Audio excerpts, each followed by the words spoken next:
All right, so you've got a Toyota 4Runner with the V6, and it's got a bad head gasket. Should you do it yourself, or should you pay the shop a small fortune? But you've got a whole weekend, so how hard can it be? You're gonna start here with this one, here, and here, and yeah, let's do that. Oh, also, might as well take off this piece of plastic here. All right, it is important. Also, hey, don't forget this little vacuum hose sensor. This hose here.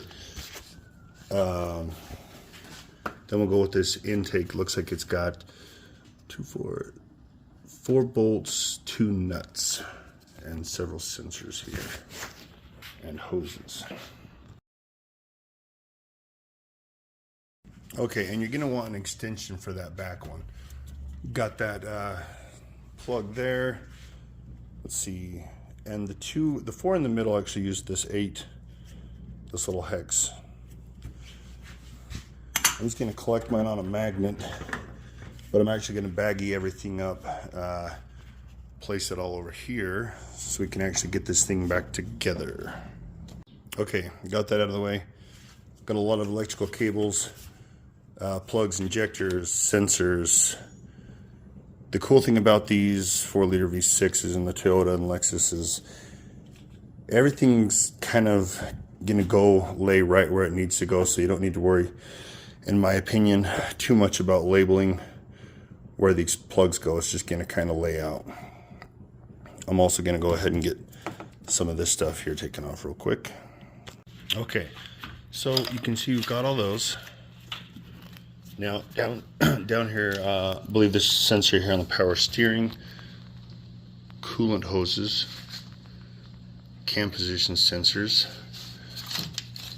This one's freed up, but some in the back maybe we'll double check, and then I need to find access to get down in here. Okay, that cord, that is actually the crankshaft position sensor. So we're gonna get to that one in just a little bit. Instead, I'm gonna get this shroud out of the way, fan out of the way. I've disconnected the battery, and then there are some fuel lines back here. You can see that one with the yellow button, and there's a couple grounds, I know that, and some other lines going in on the other side there. So we'll take a look at those. Okay, shroud and fan are gone. You actually want to bring those out at the same time. I don't think you can do it any other way. So let's get that serpentine belt off of there. I think that's what we'll do next. This is a 14 millimeter. You can see there. That'll slack our belt. But I've only got one hand, so I can't film really any of these things. One second. Okay, just to recap. AC compressor is removed. Both those fuel lines on the back of the fuel rail that I talked about earlier, those are now disconnected. I can get this fuel rail out of here. And I guess I should clarify the reason for the AC compressor. I have no intentions on doing this job in the truck. I don't want to be leaning over this the whole time. It can be done, but I would much rather have this on an engine stand where I can take a look at exactly what went wrong as well. So exhaust, both sides, and then we'll be getting close to pulling this thing in less than an hour. All right, exhaust on this side out. Exhaust over here out. So that's gonna open up this area for access to our starter, which is the next thing. Let's get that off there. Starter is out. Like I was saying before, probably just keep your hardware attached to it. That way you don't lose it. So now we have access in here to our flex plate where it mounts to the torque converter in there. So let's go ahead and get these bell housing bolts out, I believe. There's 2, 4, 6, maybe 6 or so around there. And there's actually 2 that are very close to each other that are right back here. You'd pretty much be blind. But once I get this bracket off and these hoses here, should give us enough room, just with a deep socket to reach down and get them. There was one more bracket down in here. You can see it. It's off the side, 10 mil bolt that goes right there on that water housing, where that water pipe goes in between there. That just holds this wiring harness along with this one. So there's those 2 coolant hoses.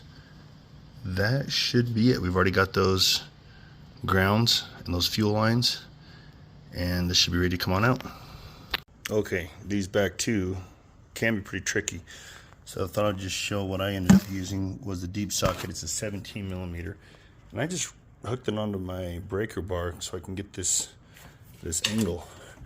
Once it's broke like that, of course a regular ratchet will do. So it ended up being 8 bolts. 3 of the big ones that use the 17 millimeter socket, and then the smaller ones a 14 millimeter socket. So we are going to throw a socket right down here and just turn the motor over. Go right down there in our window through where the starter went. We see a bolt, and we'll just remove all of those that go through the flex plate to the torque converter. Also, while I'm down here about to get this first bolt, you can see there through that opening, I remembered I needed to grab that crankshaft position sensor. There that is. Had a little different connection on it, but wasn't too bad. Okay, torque converter is free from the flex plate. It turned out being 6 bolts. So we just got the motor mount. Let's see if this extension worked.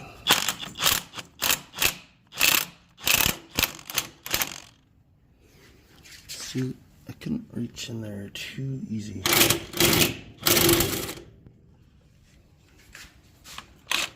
Well, there's one. Alright, so we've got it strapped here to the crane. Also want to have a jack to support the transmission. And as we lift this crane up,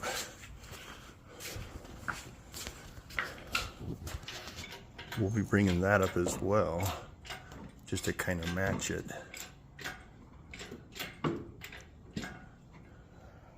Okay.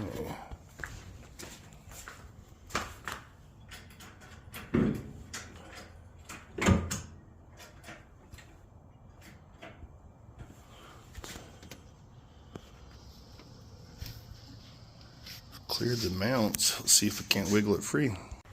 Barely getting clear here, it looks like. And I had some sort of coolant leak besides my heads out of this water pipe under here, it looks like. Which is one of the reasons I prefer to do this out of the vehicle. It's just giving us a lot more room putting it on this little guy here.